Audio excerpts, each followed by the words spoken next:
जय हिंद वंदे मातरम दोस्तों स्वागत है તમારું ફેમસ એકેડમીની YouTube ચેનલ પર।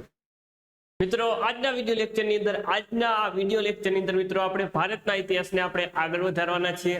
ઓકે, અને આજનો મિત્રો આપણો ટોપિક લેવાનો છે એ છે મિત્રો અનુમૌર્ય યુગ। ઓકે, ધીમે ધીમે મિત્રો આપણે પોલીસ કોન્સ્ટેબલના સંપૂર્ણ સિલેબસ તરફ મિત્રો આગળ વધી રહ્યા છીએ અને હવે આપણે પહોંચી ચૂક્યા છીએ મિત્રો અનુમૌર્ય યુગ સુધી। મૌર્ય યુગ આપણે જોઈ લીધું અને હવે જોવાના છીએ મિત્રો આપણે અનુમૌર્ય યુગ। આપણા પોલીસ કોન્સ્ટેબલના સિલેબસમાં મિત્રો વિવિધ વંશો આપેલા છે। ઓકે, તે મૌર્ય વંશ તો આપણે જોઈ ચૂક્યા। હવે આમાં શક વંશ છે, કર્ણ વંશ છે, સાતવાહન વંશ છે। ઓકે, દક્ષિણ ભારતના જેટલા જે વંશો છે, ઓકે, ચેર, ચોલ, પાંડ્ય, આ તમામ વંશો મિત્રો આપણે આ વિડિયો લેક્ચરમાં એટલે કે અનુમૌર્ય યુગમાં કવર થઈ જશે। અને ગુપ્ત કાળમાં ગુપ્ત યુગ આખું આપણે અલગથી લેશું આગળ। ઓકે, તો ધીમે ધીમે મિત્રો આપણો જે તમામ સિલેબસ છે તે સંપૂર્ણ પૂરો થઈ જશે એકદમ જીસીઆરટી આધારિત। મિત્રો આપણે સંપૂર્ણ આ જે આખો ટોપિક મિત્રો જીસીઆરટી માં આપેલો છે એમાંથી પૂરેપૂરો ટોપિક લઈ લીધો છે। તો ચાલો મિત્રો શરૂઆત કરીએ અનુમૌર્ય યુગની। તો કેવી રીતે ભાઈ? તો અનુમૌર્ય યુગની અંદર પેલો જ મિત્રો જે યુગ આવે છે શુંગ વંશ। તો કે મૌર્ય પછીનો જે સમય છે, જે મૌર્ય કાળ પછીના જે સમયમાં મિત્રો જે રાજાઓ શાસન કરે છે તેને અનુમૌર્ય યુગ તરીકે ઓળખવામાં આવે છે। તો મિત્રો થાય છે કંઈક એવું કે ભાઈ મૌર્ય યુગનો અંતિમ રાજા, ઓકે, મૌર્ય યુગનો જે મિત્રો અંતિમ રાજા હોય છે તે હોય છે મિત્રો બૃહદ્રથ। કોણ હોય છે? બૃહદ્રથ। આ બૃહદ્રથની હત્યા મિત્રો આ બૃહદ્રથની પુષ્યમિત્ર શુંગ દ્વારા શું કરવામાં આવે છે? હત્યા કરવામાં આવે છે। કોના દ્વારા? પુષ્યમિત્ર શુંગ દ્વારા। ઓકે, ક્યારે? તો કે ઈસવીસન પૂર્વ 185 માં આ પુષ્યમિત્ર શુંગ દ્વારા બૃહદ્રથની હત્યા કરવામાં આવે છે। તો એવી રીતે મિત્રો જે આ પુષ્યમિત્ર શુંગ છે તે શુંગ વંશની સ્થાપના કરે છે અને આવી રીતે જે મૌર્ય વંશનો અંતિમ શાસક બને છે મિત્રો બૃહદ્રથ। અને આવી રીતે મિત્રો જે મૌર્ય વંશ છે તેનો અંત થાય છે અને એક નવા વંશ શુંગ વંશની મિત્રો શરૂઆત થાય છે। અને મૌર્ય સામ્રાજ્ય છે તે ખૂબ મિત્રો કેવું હોય છે? વિશાળ હોય છે। ઓકે, એના માટે જે અનુમૌર્ય યુગમાં વિવિધ વંશો અલગ અલગ ભારતના પ્રદેશો ઉપર રાજ કરતા હોય છે। આપણે બધા વંશો જોઈ લેશું। તો ચાલો મિત્રો શરૂઆત કરીએ મૌર્ય વંશની। તો સૌપ્રથમ મિત્રો વાત કરીએ, ચાલો, અંતિમ મૌર્ય શાસક બૃહદ્રથની હત્યા કરી પુષ્યમિત્ર શુંગે શુંગ વંશની સ્થાપના કરી ઈસવીસન પૂર્વ 185 માં। તેણે મગધની આસપાસ પોતાનું સામ્રાજ્ય ઊભું કર્યું। આ સમયે ઇન્ડો ગ્રીક એટલે કે ભારતીય ગ્રીકો, જેમને ભારતીય સાહિત્યમાં યવનો કહેવામાં આવે છે। ઓકે, યાદ રાખશું મિત્રો કે ભાઈ જે ઇન્ડો ગ્રીક છે તેને ભારતીય ગ્રીકો, જેમને ભારતીય સાહિત્યમાં શું કહેવામાં આવે છે? ઇન્ડો ગ્રીકોને યવનો કહેવામાં આવે છે। ઓકે, ચાલો, ઓકે, યવનો કહેવામાં આવે છે। તેમણે ઉત્તર પશ્ચિમ ભારત તરફ પોતાના સામ્રાજ્યનો વિસ્તાર કરવાનું શરૂ કર્યું। પુષ્યમિત્ર શુંગને પણ આવા જ એક ઇન્ડો ગ્રીક રાજા દમયંત્રી સાથે યુદ્ધ થયું હતું, જો કે તેના પરિણામની માહિતી મળતી નથી। પુષ્યમિત્ર શુંગ બાદ તેનો જે અગ્નિમિત્ર તેનો પુત્ર હોય છે મિત્રો, પુષ્યમિત્ર શુંગનો જે પુત્ર હોય છે અગ્નિમિત્ર, તે રાજગાદીએ આવે છે। ઓકે, અગ્નિમિત્ર શુંગ ગાદી ઉપર આવે છે। ઓકે, તેનો પુત્ર અગ્નિમિત્ર જે શુંગ છે તે પણ ખૂબ તાકાતવર હોય છે, ખૂબ શક્તિશાળી હોય છે। અને આ કેવા હોય છે? જે પુષ્યમિત્ર મિત્રો જે શુંગ છે તે બ્રાહ્મણ હતો। કોણ હતો? બ્રાહ્મણ હતો। ઓકે, અને બૌદ્ધ ધર્મનો વિરોધી હતું। તેણે 2 અથ યજ્ઞ કર્યા। ઈસવીસન પૂર્વ પ્રથમ શેકાના ઉત્તરાર્ધમાં અંતિમ શુંગ શાસકના મંત્રી વાસુદેવ કર્ણે કર્મ વંશની સ્થાપના કરી। ઓકે, અને ત્યારબાદ જે શુંગ વંશના અંતિમ શાસક હોય છે તેમની હત્યા કરીને જે વાસુદેવ હોય છે, વાસુદેવ કર્મ, જે અંતિમ શુંગ વંશના શાસકની હત્યા કરે છે અને એક નવા વંશ કર્મ વંશની સ્થાપના કરે છે। તો કર્મ વંશ વિશે મિત્રો આપણને જીસીઆરટીમાં નથી આપેલું, પણ છતાં આપણે જોઈ લઈએ કે જે કર્મ વંશનો જે સ્થાપક હોય છે તે કોણ હોય છે? તો કે ભાઈ વાસુદેવ હોય છે। અને આ કર્મ વંશનો અંતિમ શાસક કોણ હોય છે? તો એ હોય છે મિત્રો સુશર્મન। કર્મ વંશનો પ્રથમ શાસક વાસુદેવ, અંતિમ શાસક સુશર્મન। અને આ સુશર્મનની મિત્રો સિમુક દ્વારા હત્યા કરવામાં આવે છે અને સાતવાહન વંશની સ્થાપના કરવામાં આવે છે। ઓકે, ચાલો આગળ વધીએ મિત્રો।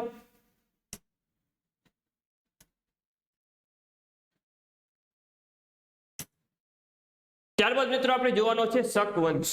તો ચાલો હવે જોઈએ મિત્રો આપણે શક વંશ। તો મિત્રો વાત કરીએ શક શબ્દ સિથિયન લોકો માટે વપરાય છે. કયા લોકો માટે વપરાય છે? સિથિયન લોકો માટે આ શક નામનો શબ્દ વપરાય છે, જે મધ્ય એશિયામાં રહેતા હતા. ક્યાં રહેતા હતા આ લોકો? જે મિત્રો છે તે મધ્ય એશિયામાં રહેતા હતા. સિથિયા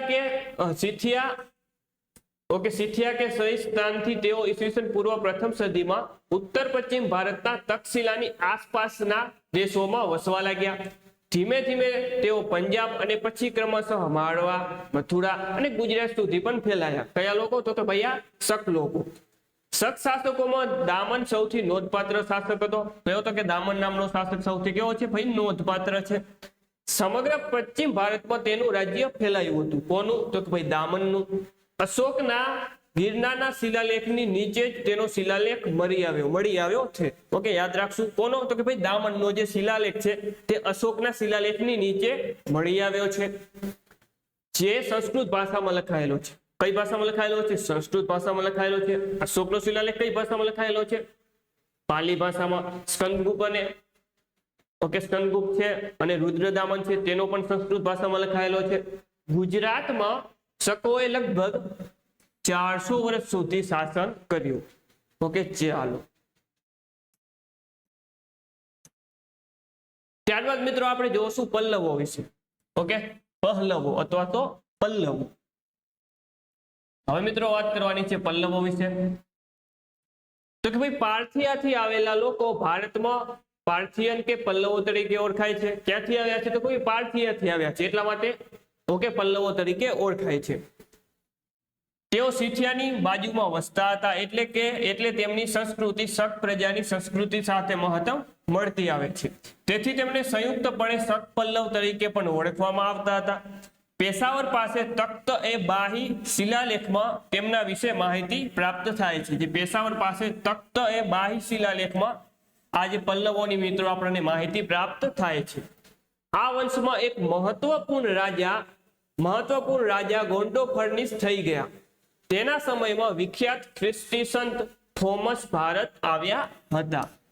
ઓકે, તો મિત્રો આ બધા ધોરણ 11 ની જીસીઆરટી માં બધા મિત્રો ડેટા આપેલા છે, એટલા માટે આપણે ફરજિયાત જોવા જ પડે. ઓકે, એના સિવાય છૂટકો નથી. ચાલો આગળ વધીએ. હવે મિત્રો વાત કરવાનો છે ખૂબ જ અગત્યનો વંશ, એટલે કે ભાઈ કયો વંશ? હવે આવશે મિત્રો કુષાણ વંશ. ઓકે, હવે મિત્રો જોવાનો છે આપણે કુષાણ વંશ. તો વાત કરીએ મિત્રો કુષાણ વંશ વિશે. ઓકે, કનિષ્ક કયા વંશના રાજા હતા? તો કે કુષાણ વંશના. કુષાણ મૂળભૂત રીતે મોંગોલિયાના રહેવાસી હતા. ક્યાંના રહેવાસી હતા? મોંગોલિયાના. તેઓ યુધેજી વંશના હતા. તેણે શક અને પલ્લવોને હરાવીને એક વિશાળ સામ્રાજ્યનું સર્જન કર્યું. તેમનો પ્રથમ રાજવી ભારતમાં કેજલા કેડફિસ હતો. ઓકે, તો કનિષ્ક જે કુષાણ વંશનો પ્રથમ રાજા મિત્રો કયો છે? તો એ છે મિત્રો કેજલા કેડફિસ. તેના પછી તેમનો પુત્ર હોય છે મિત્રો, જે આનો પુત્ર હોય છે તે હોય છે મિત્રો વિમકડફિસ. ઓકે, વિમકડફિસ ગાદી આવે છે.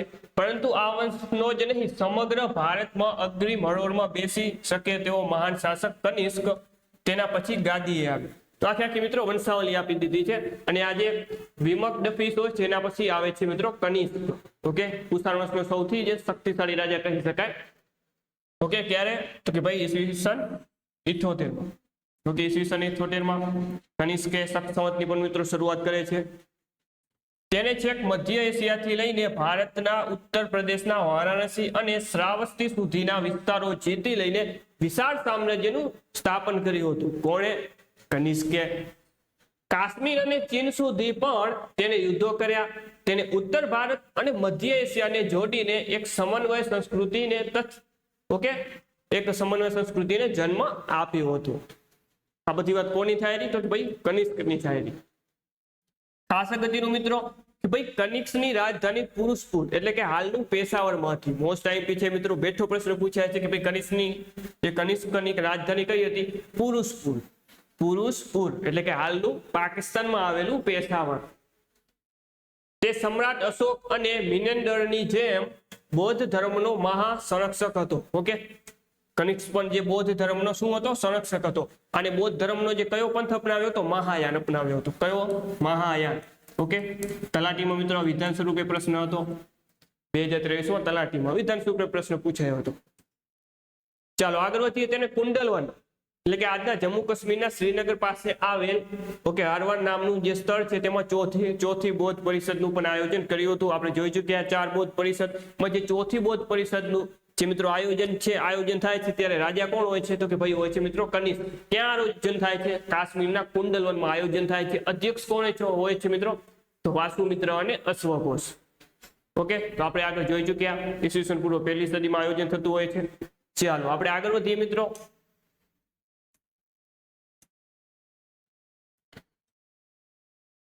ઓકે, અને આ જે બૌદ્ધ પરિષદ છે તેમાં ભારતભરમાંથી વિશાળ સંખ્યામાં બૌદ્ધ વિદ્વાનો જોડાયા હતા. આ સંમેલનમાં બૌદ્ધ ધર્મ મહાયાન અને હીનયાન જેવા 2 પંથમાં વહેંચાયો હતો. આપણને ખબર છે કે ભાઈ જે ચોથી બૌદ્ધ પરિષદ છે તેમાં બૌદ્ધ ધર્મ મહાયાન અને હીનયાન એવા 2 ભાગ પડ્યા હતા. કનિષ્ક કલા અને સ્થાપત્યનો પણ સંરક્ષક હતો. તેને ગાંધાર અને મથુરા શૈલીને રાજ્યાશ્રય આપ્યો હતો. પુરુષપુરમાં તેને વિશાળ બૌદ્ધ સ્તૂપ બંધાવ્યો. આ મહાન રાજા પછી કુષાણ વંશમાં કોઈ શક્તિશાળી રાજવીના અભાવના પરિણામે આ જે કુષાણ વંશ છે તેનો અંત થતો હોય છે. ચાલો ત્યારબાદ મિત્રો આપણે આગળ વધીએ. કુષાણોનું રાજતંત્ર. ઓકે, ખૂબ મહાન વંશ હતો મિત્રો. તો આપણે કુષાણોનું રાજતંત્ર કેવા પ્રકારનું હતું તે જોઈએ. ઓકે, કારણ કે આ બધું GCRT માં આપેલું છે એટલા માટે જોવું પડશે. તો મિત્રો વાત કરીએ કે ભાઈ કુષાણોનું સામ્રાજ્ય પ્રાંતોમાં વહેંચાયેલું હતું. પ્રાંતોને સત્રપી કહેવામાં આવતા. જે પ્રાંતો છે તેને કયા નામથી ઓળખવામાં આવતા? તો કોઈ સત્રપી નામે ઓળખવામાં આવતા હતા. ઓકે, અને તેનો વડો સત્રપ હતો. કુષાણોના સિક્કાઓ પરથી રાજા અને તેના રાજતંત્રની માહિતી મળે છે. કુષાણ રાજાઓ દેવપુત્ર અને મહારાજા ધીરાજ જેવી વિશિષ્ટ ઉપાધિઓ ધારણ કરતા. તેઓ રાજાના દેવી અધિકારના સિદ્ધાંતમાં માનતા હતા. ચાલો હવે વાત કરીએ કુષાણોની વિશિષ્ટ સિદ્ધિઓ. તો કે ભાઈ કુષાણોએ ભારતીય સમાજ જીવનના તેમજ સાંસ્કૃતિક જીવનના તમામ ક્ષેત્રોમાં પોતાનું ખાસ યોગદાન આપ્યું છે. મધ્ય એશિયાથી ઉત્તર ભારત સુધીનો વિશાળ સામ્રાજ્ય વિસ્તાર હોવાના કારણે આંતરિક અને આંતરરાષ્ટ્રીય વેપારમાં અપાર વૃદ્ધિ થઈ. તે સમયના વૈશ્વિક વેપારના ઉત્તર માર્ગો જેમ કે જે સિલ્ક રૂટ એટલે કે રેશમ માર્ગ અને ભારતના તામ્રલિપ્તિથી લઈને મધ્ય એશિયા તરફ જતા માર્ગો ઉપર કુષાણોનો અંકુશ હતો. વિકસિત વેપાર વાણિજ્યના કારણે ભારતના ઉત્તર પશ્ચિમ ભાગમાં અનેક નવા શહેરોનો જન્મ થયો. વેપારનું પાસું કુષાણ રાજાઓના હાથમાં હતું અને તેને કારણે તેમના સામ્રાજ્યમાં સોના ચાંદીની ભરમાર હતી. ઓકે, તો આ મિત્રો કુષાણોની વિશિષ્ટ સિદ્ધિઓની વાત થઈ ગઈ. હવે મિત્રો વાત કરીએ કે ભાઈ કનિષ્ક સાહિત્ય અને વિજ્ઞાન એમ બંને શાસ્ત્રોના પુરુષ કરતા હતા. તેમના સમયમાં આયુર્વેદ વિજ્ઞાનના પિતા ગણાતા. ઓકે, આયુર્વેદ જે વિજ્ઞાનના પિતા ગણાતા ચરક. ઓકે, તેમણે ચરક સંહિતાની રચના કરી હતી. ઓકે, તો આ ચરક કોના દરબારમાં હતા? તો કે ભાઈ કનિષ્કના દરબારમાં હતા. ખાસ અગત્યનું છે. અને તેમણે ચરક સંહિતાની રચના કરી હતી.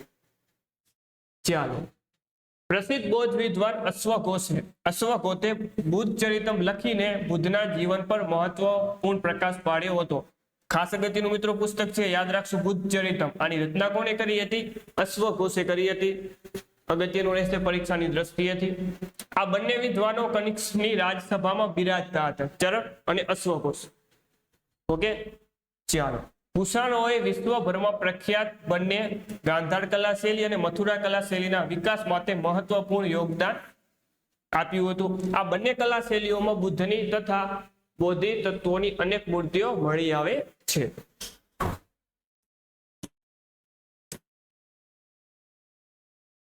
હવે મિત્રો વાત કરીએ કુષાણો અને મધ્ય એશિયા. ઓકે, કુષાણો અને મધ્ય એશિયા. તો કોઈ કુષાણોના શાસન દરમિયાન ભારત અને મધ્ય એશિયા વચ્ચે રાજકીય અને સાંસ્કૃતિક સંપર્કો ગાઢ બન્યા. તેમની વચ્ચે ખાસું આદાન પ્રદાન થયું. મધ્ય એશિયામાં અનેક લોકોએ બૌદ્ધ ધર્મ અંગીકાર કર્યો. મધ્ય એશિયા સાથેના સંપર્કના કારણે ભારતમાં સિક્કા પાડવાની નવી પદ્ધતિઓ વિકસી. પહેલાના અણઘડ સિક્કાઓની જગ્યાએ હવે શાસકોના ચિત્રોવાળા સમયનું નિર્દેશન કરતા અને ધાતુઓનું શુદ્ધ માપ ધરાવતા સિક્કા ચલણમાં આવ્યા. પછીના ભારતે આ સિક્કાનું અનુકરણ કર્યું. મધ્ય એશિયાના ગ્રીકોએ ભારતીયોને ખગોળનું જ્ઞાન આપ્યું. પ્રાચીન ભારતીય ખગોળ ગ્રંથોમાંથી ગ્રીક ખગોળશાસ્ત્રીઓનો ઉલ્લેખ મળે છે. ભવિષ્ય કથન કરવાની કલા પણ ગ્રીકો પાસેથી જ ભારતીયોએ સાંપડી. ગ્રીક સાથેના સંપર્કને લીધે ભારત અને ગ્રીક એમ બંને શૈલીની મિશ્રિત ગાંધી શૈલીનો જન્મ થયો, જેને ભારતના સાંસ્કૃતિક ઇતિહાસમાં મહાન યોગદાન આપ્યું. ક્લિયર મિત્રો? આ ફક્ત એકવાર જોવાનું છે. ત્યારબાદ હવે મિત્રો વાત કરવાની છે કલિંગ. ઓકે, હવે વાત કરવાની છે મિત્રો કલિંગ ના રાજા આવે તો ખારવેલની વાત તો મિત્રો આવવાની જ છે. ઓકે, ચાલો મિત્રો આગળ હવે જોવાનું છે કલિંગ. જોઈએ મૌર્ય સામ્રાજ્યના ઇતિહાસમાં આપણે જોયું ને આપણે મૌર્ય સામ્રાજ્ય શું જોયું કે ભાઈ અશોકે કલિંગનું યુદ્ધ કર્યું. ક્યારે? તો કે ઈસવીસન પૂર્વ જે 261 માં હોય છે. ઓકે, કલિંગનું યુદ્ધ થતું હોય છે, અશોકનો વિજય થતો હોય છે અને અશોકનું હૃદય પરિવર્તન આ યુદ્ધથી થતું હોય છે. અશોક પછી કલિંગમાં ચેદી વંશનો એક શક્તિશાળી રાજા ખારવેલ થઈ ગયો.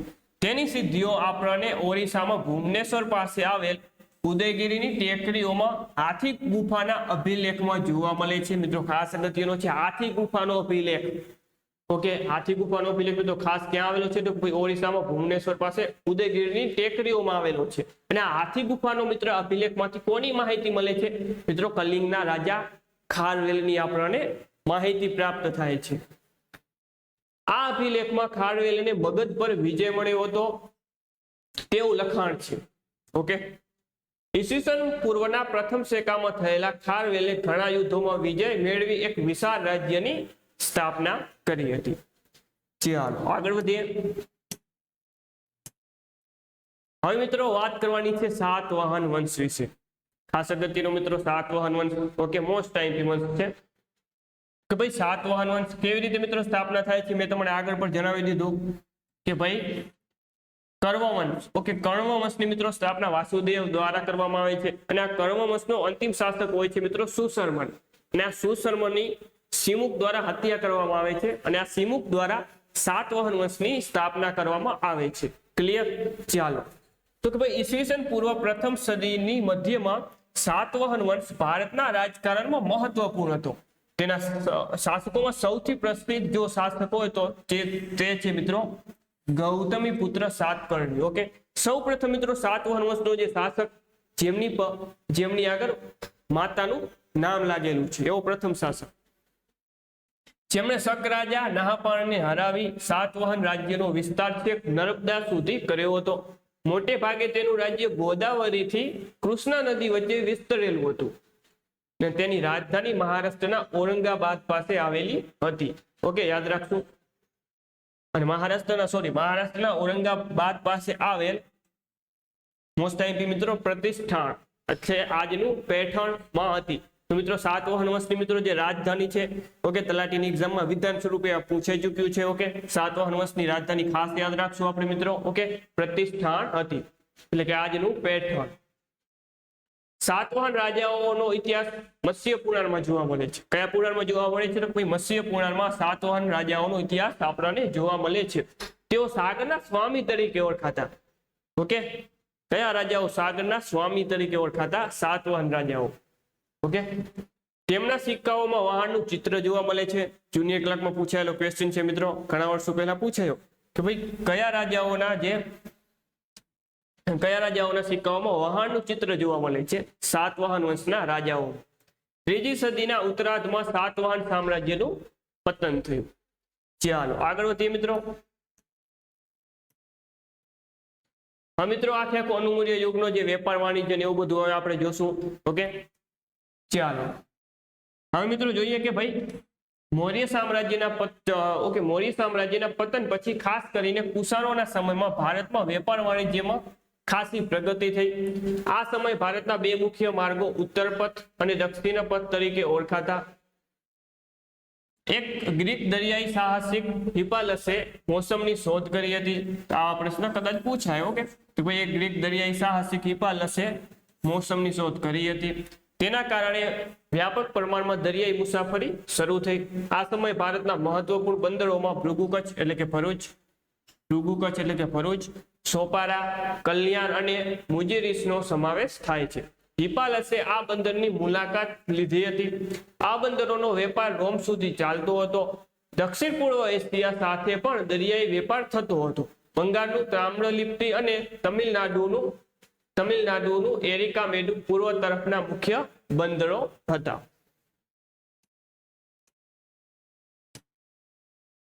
નેક્સ્ટ આગળ વધીએ. રોમન સામ્રાજ્યના વિકાસના કારણે રોમ અને ભારત વચ્ચે મોટા પ્રમાણમાં વેપાર થતો. તે જમીન માર્ગે અને દરિયાઈ માર્ગે એમ બંને પ્રકારે થતો. ઈસવીસન પ્રથમ સદીમાં એક અજ્ઞાત લેખકે લખેલ પુસ્તક પેરિપ્લસ ઓફ ધ એરિથ્રિયન સી માં ભારત અને રોમ વચ્ચે ચાલતા વેપારનું મહત્વપૂર્ણ વર્ણન કર્યું છે. ભારતમાંથી મરી મસાલા, હાથીદાંતની વસ્તુઓ, રત્નો, મલમલ અને ઉત્તમ કાપડની નિકાસ થતી હતી.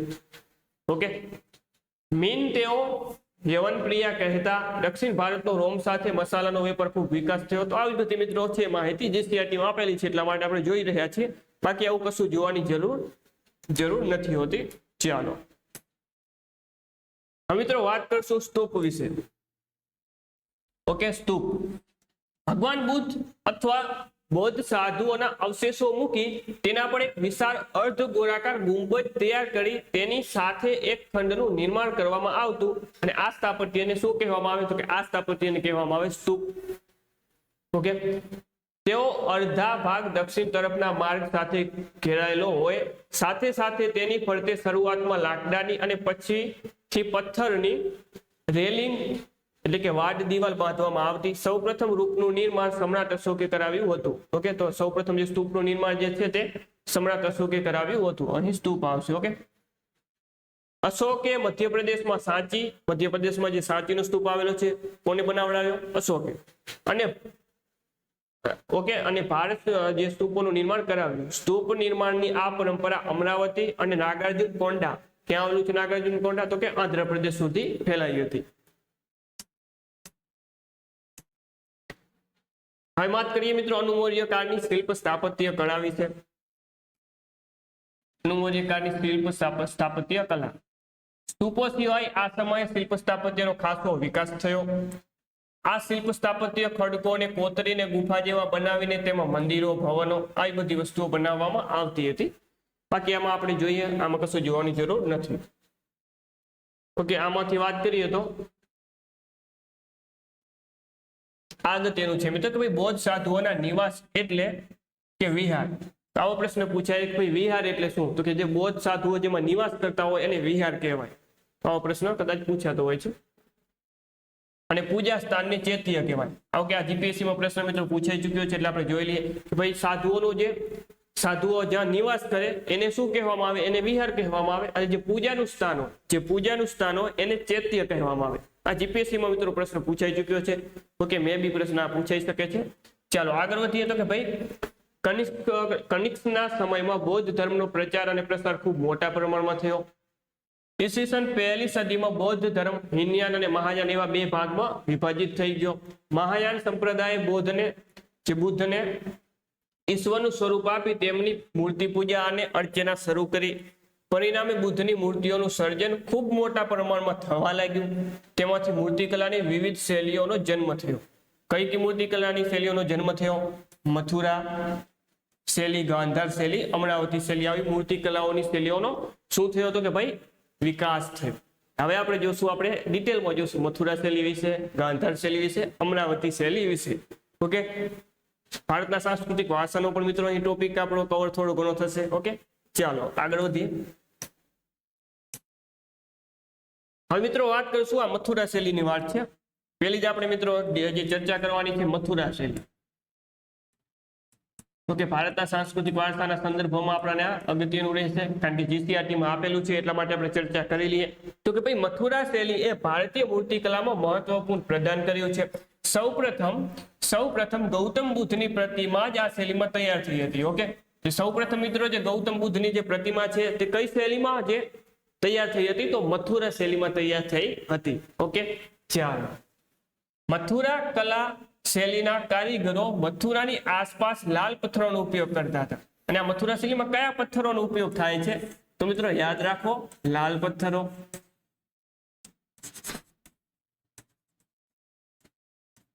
કયા પથ્થરો?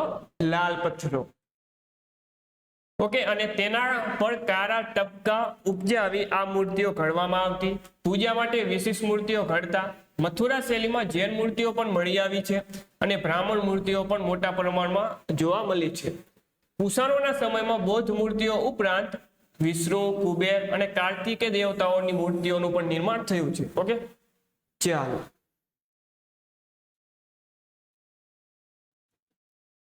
અને હવે મિત્રો આપણે જોવાનું છે, આજે બીજું આપેલું છે, આ છે મિત્રો ગાંધાર શૈલી. ઓકે, આટલો જે ભાગ છે એની અંદર મિત્રો જે ચર્ચા થઈ છે તે ગાંધાર શૈલીની ચર્ચા થઈ છે. કઈ શૈલી? ગાંધાર શૈલી. તો મિત્રો ગાંધાર શૈલીમાં જોઈએ તો કે ભારતના ઉત્તર પશ્ચિમ ભાગમાં આવેલા ગાંધારમાં મૌર્ય, ગ્રીક, શુંગ અને કુષાણ એમ તમામ શાસક તંત્રોની અને સંસ્કૃતિઓની અસર થઈ હતી. જે આ વિસ્તારમાં Greek, Roman, Indo Greek, Greek બૌદ્ધ જેવી ભારત અને યુરોપ મિશ્રિત કલા શૈલીનો જન્મ થયો હતો. આ કલા શૈલી પર ગ્રીક, રોમન અને ભારતીય પ્રભાવ વિશેષ હતો. જો કે તેનું વિષય વસ્તુ તો બૌદ્ધ ધર્મ જ હતો, પરંતુ તેની કલા શૈલી ગ્રીક તેમજ ભારતીય કલાની મિશ્રણ હતી. ગ્રીક, શક અને કુષાણો એમ તમામ ગાંધાર શૈલીના રક્ષકો હતા. ઓકે, ચાલો. મેન તો આપણે આટલું યાદ રાખશું. મથુરા શૈલીમાં એક બૌદ્ધ ધર્મની સૌપ્રથમ જે પ્રતિમા મથુરા શૈલીમાં તૈયાર થઈ હતી. મથુરા શૈલીમાં લાલ પથ્થરોનો ઉપયોગ થાય છે. આટલું ખાસ યાદ રાખશું અને આગળ વધશું.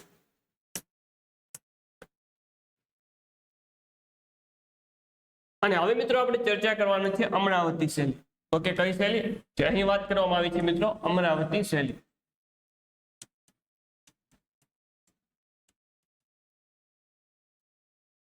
તો ભાઈ આ કલા શૈલીમાં બૌદ્ધ અને બૌદ્ધિ તત્વની મૂર્તિઓનું નિર્માણ થયું હતું. તેમાં ભૂરા, વાદળી રંગના પથ્થરોનો ઉપયોગ થાય છે. ગાંધાર કલા શૈલીની મુખ્ય ખાસિયત એ છે કે ભાઈ બુદ્ધની મૂર્તિઓમાં, ઓકે, અહીં ગાંધાર શૈલીની જ વાત થાય છે. ગાંધારની, સોરી, અમરાવતીની, ગાંધારની થાય. ભાઈ ગાંધાર કલા શૈલીની મુખ્ય ખાસિયત એ છે કે બુદ્ધની મૂર્તિઓમાં ભાવની જગ્યાએ શરીરનું ચિત્ર ખાસ થયું છે. તેમાં ગૌતમ બુદ્ધ વાડિયા વાળ સાથેના માસલ દેહ ધરાવતા દર્શાવવામાં આવ્યા છે. એટલે કે ગ્રીકો મૂર્તિ કલામાં ભાવનો સ્થાને દેહનું ચિત્રણ કરતા હશે. ઓકે, ને હવે મિત્રો આપણે જોઈએ છે આ છે અમરાવતી શૈલી. અહીં જે મિત્રો જે ચર્ચા કરવામાં આવી છે, કોના વિશે ચર્ચા કરવામાં આવી છે? અમરાવતી શૈલી વિશે. કઈ શૈલી? અમરાવતી શૈલી.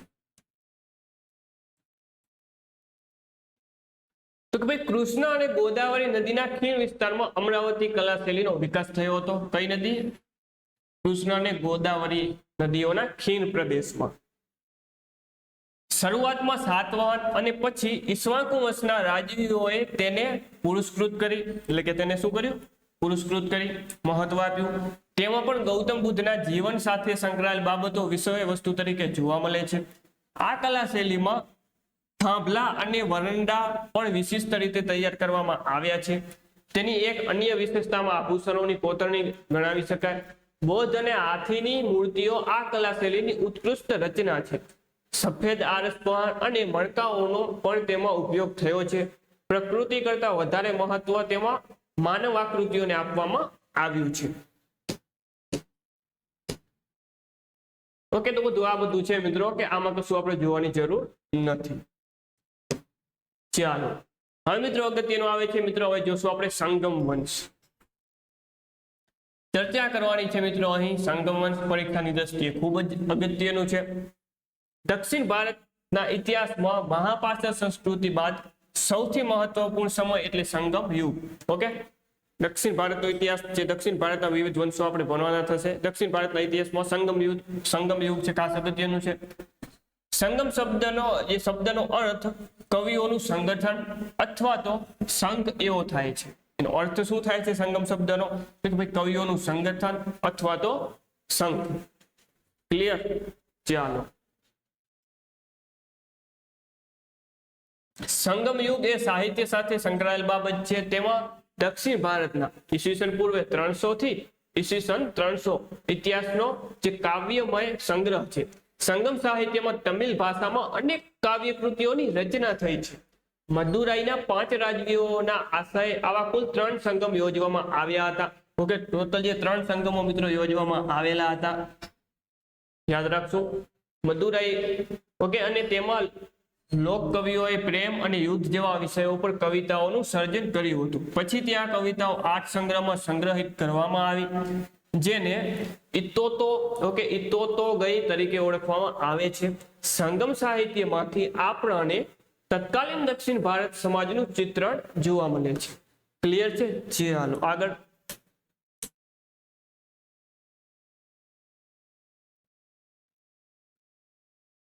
મિલ પ્રદેશ તિરુપતિની ટેકરીઓથી લઈને કન્યાકુમારી સુધી ફેલાયેલો છે. અહીંયા કબીલાઈ પ્રકારનો સમાજ જોવા મળતો હતો. તેમાં આગેવાનોનું પદ વંશ પરંપરાગત હતું કે આવું બધું છે. સંગમ યુગ દરમિયાન તમિલ પ્રદેશ પર શાસન કરનાર મુખ્ય કબીલાઈ સરદારો ચોલ, ચેર અને પાંડ્યનો સમાવેશ થાય છે. આ 3 વંશ આપણા માટે અગત્યના રહેશે. ચોલની રાજધાની, હવે અગત્યનો આવ્યું મિત્રો કે ભાઈ ચોલની રાજધાની કઈ હતી? તો કે ઉરેયુર હતી. કઈ હતી? ઉરેયુર. જ્યારે ચેરની, બંજી અને પાંડ્યની રાજધાની મદુરાઈ હતી. ચેરની રાજધાની કઈ હતી? બંજી હતી. અને પાંડ્યની રાજધાની હતી મિત્રો મદુરાઈ. ઓકે, અને આ 3 રાજ્યો વચ્ચે જે વારંવાર યુદ્ધો થતા હતા. પરિણામે સંગમ સાહિત્યમાં આ રાજવીઓના યુદ્ધો અને તેમાં તેમની વીરતાની કવિતાઓ મોટા પ્રમાણમાં જોવા મળે છે. સંગમ સાહિત્યમાં તમિલ પ્રદેશને 5 ટીનાઈ કે આર્થિક વિસ્તારોમાં વહેંચાયેલો દર્શાવવામાં આવ્યો છે, જેમાં કરીન પહાડનો પ્રદેશ, મલાઈ પાણી વગરનો પ્રદેશ, મુલઈ એટલે કે ઘાસચારાવાળો પ્રદેશ, મસદમ એટલે કે ભેજવાળો પ્રદેશ તથા નિતલ એટલે કે સમુદ્ર તટનો વિસ્તાર. ઓકે, આવું બધું છે. ચાલો આપણે આગળ વધીએ. ચાલો આમાં આપણે કશું ઓકે પૂછાય એવું નથી, એટલે આપણે હવે શું વધશું તો કે ભાઈ આપણે આગળ જશું. ચાલો, ઉત્તર ભારતની જેમ સ્પષ્ટ વર્ણ વ્યવસ્થા આ સમયે અહીંયા જોવા મળતી નથી. લોકો પોતાના વ્યવસાયને આધારે ઓળખાય. જો કે ધનિકો ઈંટોના બનેલા પાકા મકાન, જે ધનિકો છે ઈંટોના બનેલા પાકા મકાનમાં રહેતા હતા.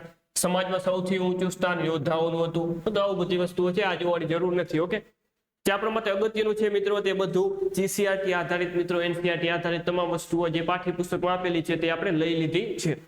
ઓકે, તો મિત્રો આ હતું આપણે અનુમૌર્ય યુગનો જે ટોપિક હતો એ. ઓકે, હવે મિત્રો આપણે આગળના નેક્સ્ટ જે વિડીયો લેક્ચર છે તેની અંદર મિત્રો ગુપ્ત યુગની ચર્ચા કરશું. ઓકે, મળીએ મિત્રો ફરીથી નવા વિડીયો સાથે. ત્યાં સુધી જય હિન્દ, વંદે માતરમ.